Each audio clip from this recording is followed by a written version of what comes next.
So this morning our central speaker is Merida Roets. Come on with me, Merida, please. So Merida is a scientist. She's also involved in entrepreneurship. She comes from KwaZulu-Natal. Who knows where is KwaZulu-Natal? Yes, she comes from Nelson Mandela's country. And we are proud to have Merida with us this morning. She has founded a company and she has trained 2,070 persons. I think she has something to tell us. She has studied to tell us. And she was involved in 177 projects. She has founded this company in 2002. She's based in South Africa, and she is very involved in how to train young people to be rural entrepreneurs. So she's involved in rural development as you, and I think it will be very interesting to learn more. She's here to share with us what is her experience. Thank you, Merida. Have the floor. Thank you, Paula. Good morning, ladies. Good morning. So I'm from South Africa, a very deep rural place, and I hear there's lots of different languages here. So I thought I would teach you a new one. In my area, people speak isiXhosa. So I'm going to greet you, and you're going to greet me back. Molo. Kunjani. Diapila. Okay, that's how we say good morning. I'm very privileged to be here today. I'm not an extensionist, and the last 2 days I've had a wonderful experience meeting wonderful people, and everybody's so engaged and passionate. Poor Ernst has a terrible time keeping you down after he's given you 5 minutes. And last night it occurred to me, extensionists are people. They love people. And you have to be. You know, I'm an animal scientist, PhD in agricultural economics, and let me tell you, those conferences are down. Everybody's there presenting their work. But here, everybody's wanting to learn from everybody else, and everybody's engaged. It's been a lot of fun. I feel a bit like Madonna. But I have a small rural development company. I left science in 2002 and started this company. And yesterday I heard a lot of big words, very big words. Words like valorize, mobilize, pluralistic, where's my enhancing capacities, ICTs, advocacy, professionalization. Now my talk will contain none of these because I am at the coal face, and that's a South African expression I've found out. It's a mining expression when you work at the coal face in mining, and I work at the coal face. So for me it's about taking all this theory and making it practical. So I'm going to share some perspectives of the practical side of rural development and the sorts of things we face every day, which I have found is touched on in the theory. And I'm sure you'll share my concern if I say this. The rural development landscape is scattered with the skeletons of good intentions.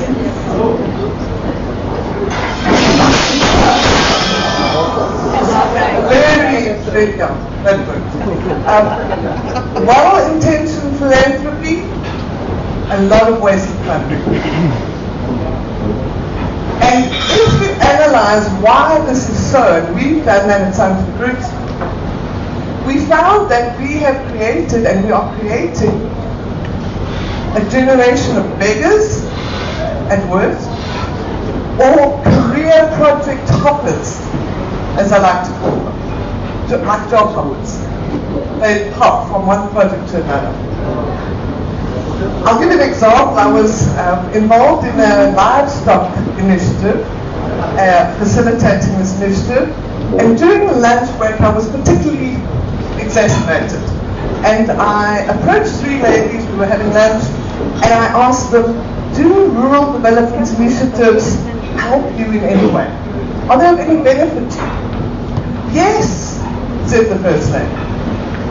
Let me give you an example, said the second. An NGO came to our village and started a sewing project. And one of the women in our village, a young woman with 3 children, her husband left her a few years ago, and it's been very hard for her. And she was nominated to join this sewing project, and she learned how to sew. They were given equipment, sewing machines, materials, and so on. And she was able to make clothes and make a nice income for herself. Wow, I thought, yes, a simple story of how life could be changed. But then the woman continued. She said, when the thread ran out, another project came to the village, a poultry project. And the woman was taught how to grow poultry, and she was able to sell the poultry and make some money for her family. At that, my heart sank. This woman had been given these skills, given the infrastructure, given the equipment, but she had never been given the capacity to continue the sewing business or the poultry business after that as a sustainable business. Could I have the next slide, please? So, what we came up with as a group is we've got to really be careful. Are we supporting projects or are we supporting enterprise development? So we've come up, can I have the next slide, please? We've come up with this little model, which is very useful. Next slide, please. We've come up with this very interesting tool. And at the beginning of all our rural development projects, which has an economic motivation, we do this exercise. We fill in the words in the first column on the left side under a project, and then we invite the people from the group to give us a similar word for the second column. So, then as project beneficiaries, what would they become in a business? The employees? The project leaders in a project? What should they become in a business? The managers. The stakeholders, such as the municipalities or the donors or the input providers, what should they become in a business? Generally, they should become service providers, for which they should charge a fee. That enterprise should pay for electricity. It should pay for water. It should pay for the advisor services. All those things that are free in a project, which should be paid for by a business. Every business has to pay those types of costs. Those stakeholders could become shareholders if they have vested interest in the business. A project proposal for a business, what do we call it? A business plan. Infrastructural development, for example, should become infrastructure maintenance. People must understand that once the building's standing there, it needs a coat of paint, it needs new light bulbs, it has to be maintained. Skills development in the project phase should become in-service training, because you continually improve what skills you have in a business. I'm forever learning. I've had my business 14 years. I learn something new every day. In an enterprise, you need to adapt and learn new things. Project managers, project implementers could be advisors or service providers. Remuneration might be stipends. Donors often give stipends to people at the project phase. But in a business, it's a salary. You earn it. Capacity building,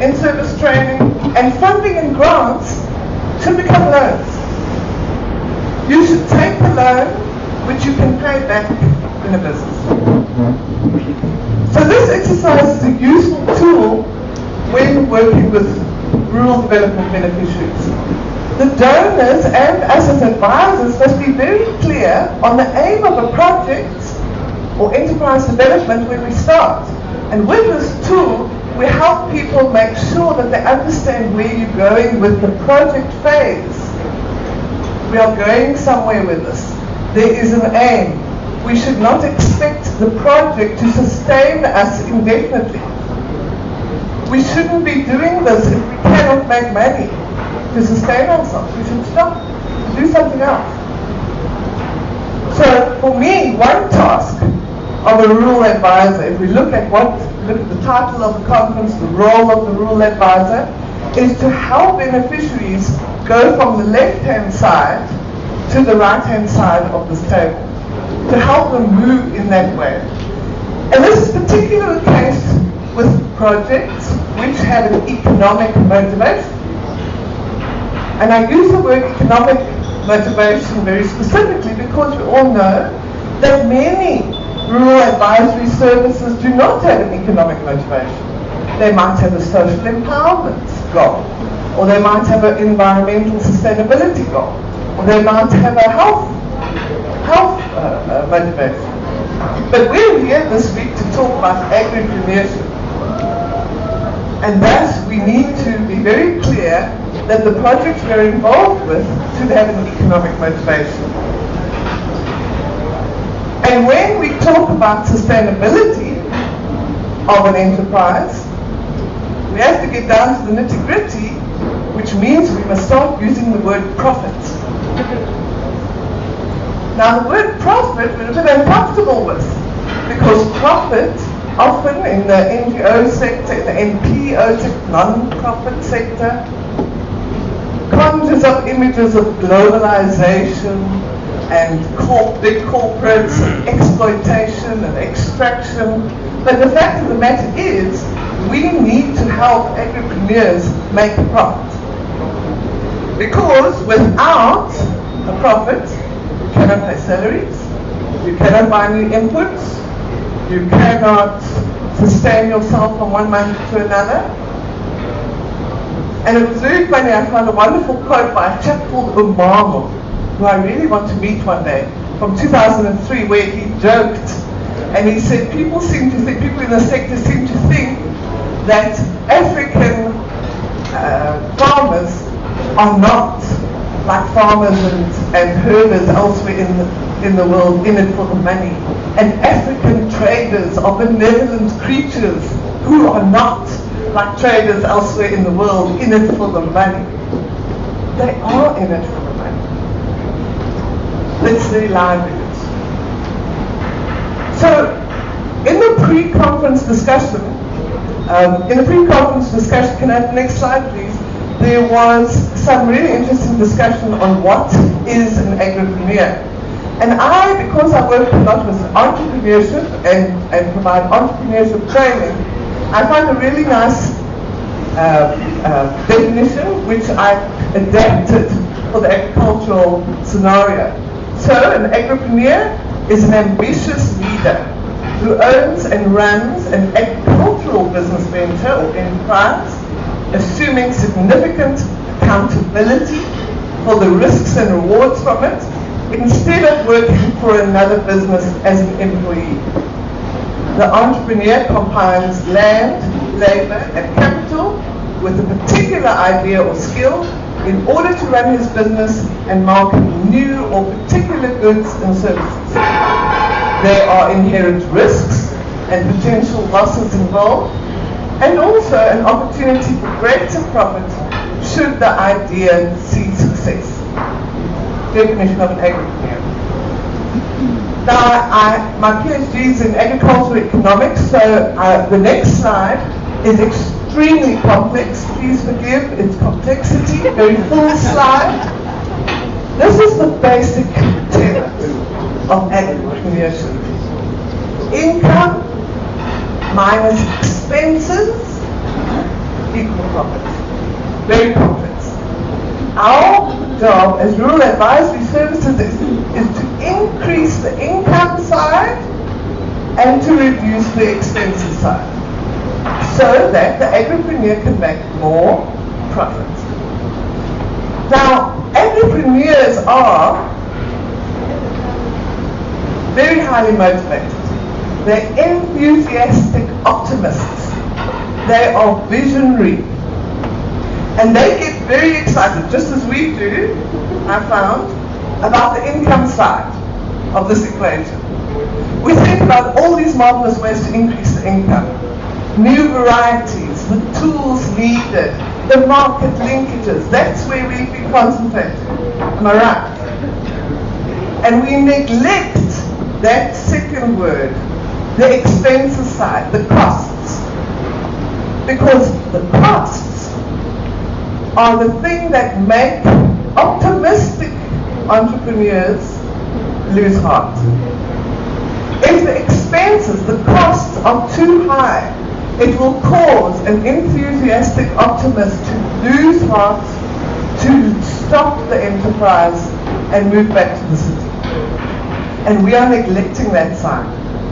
In economic terms, we call it transaction costs.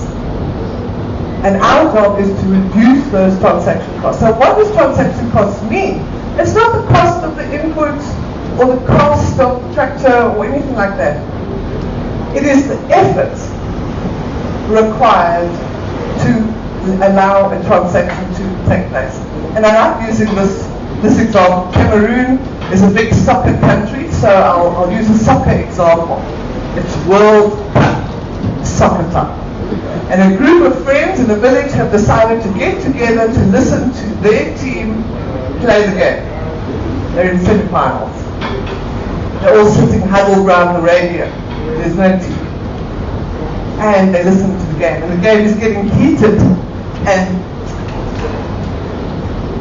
they're in the mood for a beer. But the game is heated. They don't want to leave the game. And they forgot to start brewing the traditional beer 3 days ago. And they're not in a city. In a city, what would they have done? From the couch they would have said, "Wife, bring us a beer from the fridge." And a beer would have arrived. So what do they have to do? They have to possibly call over a young boy and send them on foot to the next village where there's a shubee. Or he has to take his bicycle. Or they have to load up the donkey cart and off he goes to buy the beer. And by the time he gets back, the beer will be warm, the game will be finished. So what eventually happens? Who can think? What happens? Yes? I think they didn't think ahead and plan. Say again? They didn't think ahead before the event and plan for it. But at that time, what happens? They finish listening to the game without beer. So here was a market opportunity. There was demand and there was supply. A transaction could have taken place, but the effort to allow that transaction to take place was more than the benefit that would have been derived by the cold beer. We call that in economic terms a missing market. And it's those things that dishearten an optimistic entrepreneur. So with rural advisory services, what we should be doing is with every action, with every piece of advice we give to the rural people we work with, we have to think to ourselves, am I increasing or decreasing the transaction costs for this person? Because it's their livelihood, not ours. We get salaries. We have to make sure that we are not increasing the burden of the people we are trying to assist.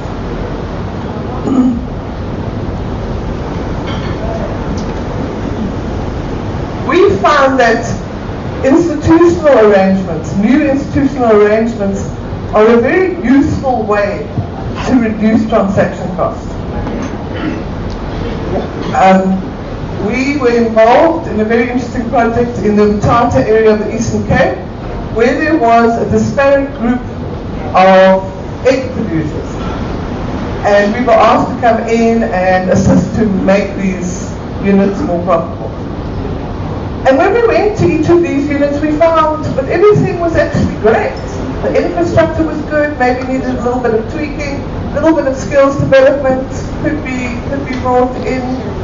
But essentially, everybody was operating just fine. In fact, we felt that it should go to the next level. So we suggested an integration, putting all of these cooperatives together to produce for a central facility. But when we started analyzing the costs, we found that each of these producers were buying feed in 50 kilogram bags.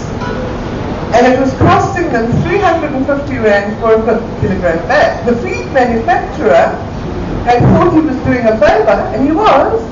He was making it convenient for those farmers to get feed. So they could take a 25 kilogram or 50 kilogram bag on their heads or in the taxis to their homes. The only problem is, feed at that time cost 3,500 rand a ton. So they were paying exactly twice what feed cost, just for the convenience factor. Thank you very much, feed manufacturer, but these people were paying twice as much. And feed is about 70% of your input costs in a poultry operation. So what we did is we redesigned the institutional arrangements. We said if all of these egg producers produce together for a single cooperative, we developed a new cooperative which they would own, co-own, new jobs were created, and at the packing house we put a series of silos so that they could buy feed in bulk, thus cutting their major input costs in half. And then another institutional arrangement we brought in is that a vehicle, the vehicle that would come and fetch the eggs from each of the producers every day, would also deliver the feed from the central plant. And the situation was that the costs of that transport was deferred along the value chain to the packing plant, and any profit made by the packing plant, because they had a markup which went to the retail side, would then be deferred along the value chain. Now value chains, or the word value chain words, is a buzzword in our field. Everybody is saying we must assist small-scale farmers to contribute to the value chain or value add to their product. And my question is always, do you want the small-scale farmer to add value? He has already invested labor, land, and time into producing the primary product. Where in the world do you see commercial farmers doing that? No. Why are we expecting small-scale farmers to do that? Commercial farmers use the right varieties, the right inputs, the right equipment to try and get as much of a product off a certain piece of land as possible. They invest in that section. But there's job creation opportunities or enterprise development opportunities for the next stage. So, for example, if a small-scale farmer concentrates on one part, another agripreneur who owns a truck can be the next link in the chain to take that raw product to the primary producer. Primary producer is a new value-adding operation, new enterprise. He does the first bit of cleaning of the product or washing, processing, peeling of the product, packages in bulk. Another agripreneur who owns a truck comes and gets the product from him, takes it to a wholesaler repackages it into smaller products, the retailer comes and buys the product and sells it then to the consumer. Now we don't always have the luxury of designing value chains like that from the beginning. But it's really worth looking at, because if you design it in that way, you can defer the costs. And you have contracts along that value chain. And what is a contract? A contract is an agreement between two people or more, two or more people, where everybody who are signatories to the contract get what they need. If you do not get what you need from the contract, don't sign the contract. And in that way, if we build value chains in that way, we build them. We don't just have to go with them. We build them from scratch. Then you can defer the transaction costs along the value chain. So if I go into a contract growing arrangement with you, in the contract I stipulate you will fetch the raw product from me. He won't argue with you because he needs the product. Remember, it's a two-way agreement. That agripreneur has a contract with the next person in the chain where he defers some cost to him. If everybody is in it together, and this is where things like group formation or cooperatives can be very beneficial. We often just tout the benefits of cooperative development, and we say you can produce more products as a group, or bulk production, or bulk input buying. We can reduce the cost of bulk input buying. Yes, those are benefits. But if you had a value chain where you had several producers selling to a primary producer, contracts, transport linkages, further agripreneurs, secondary processing, wholesaling, retailing, and you had a contractual arrangement throughout the value chain in a cooperative, an entire cooperative, then everybody defers their costs along the value chain, and profit generated by the entire value chain is then shared by all the participants. And we found that to be a model that is very useful in the development of the projects we are involved with.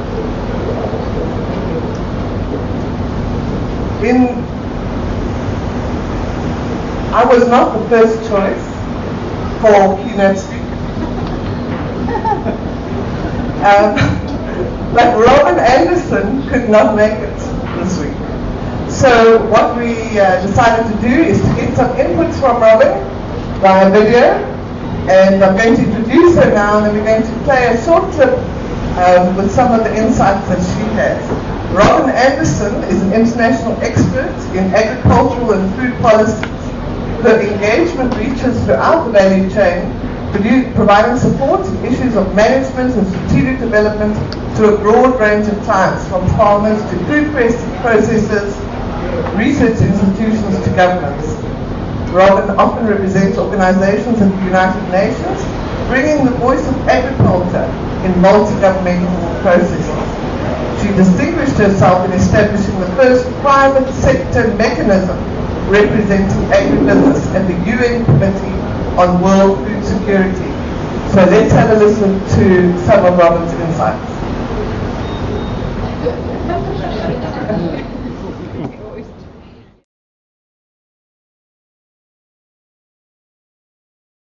Back in 2010, I had the good fortune of working with GFRAS during the Rio Plus 20 conference. This was a United Nations event where the world began talking about agriculture in a different way. After decades of neglecting policy related to agriculture and the development agenda it needed, we saw a renewed interest in 2008 and 2009. That was reflected in key outcome documents in 2010, and ultimately now, I'm very proud to say that in 2015, the world agreed that agriculture is at the top of the agenda. The Sustainable Development Goals approved in 2015 identify food security, nutrition, and sustainable agriculture as goal number 2. These key areas will be setting the global agenda until 2030. For the next 15 years, we'll be focused on how to feed people, how to tackle childhood stunting, how to increase productivity for smallholders, to foster resilience and sustainability amongst farmers, and to protect the resources that we need to farm effectively, including plants and animal genetic pools.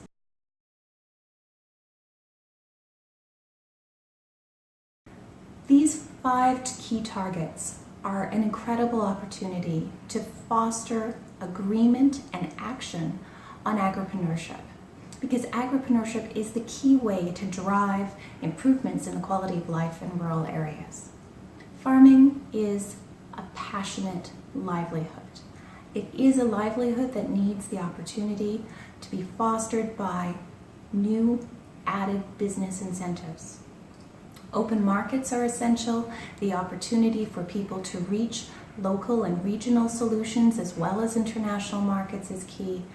And the opportunity to add in collective partnerships of private sector, of farmers themselves, of public sector, of donors, and of academics is the way to drive new collaboration to help individuals be great agripreneurs. The youth movement is a key part of this, and we want to see young people finding futures in rural areas. Urban transition is an important part of our population development. But until we find ways to incent people with livelihoods and good reasons to stay in rural areas, we will continue to see migration that empties one region in favor of cities and doesn't provide a balancing opportunity where people can have a great quality of life in a rural setting, building on their economic and educational opportunities very effectively.